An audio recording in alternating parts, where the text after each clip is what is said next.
15 येतील. आज आपण श्री ब्रह्म चैतन्य गोंदावलेकर महाराज यांचा एक महत्त्वाचा विचार जाणून घेणार आहोत, तो म्हणजे सत्संगतीच्या योगी मन पैशावर गुंतून राहत नाही.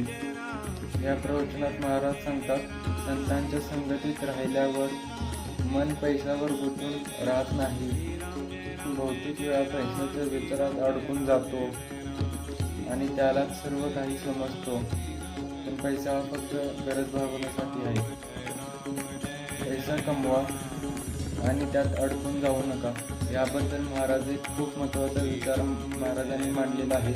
तो जर तुम्हाला पाहायचा असेल तर माझा आजचा व्हिडिओ नक्की पहा. व्हिडिओची लिंक डिस्क्रिप्शनमध्ये आहे.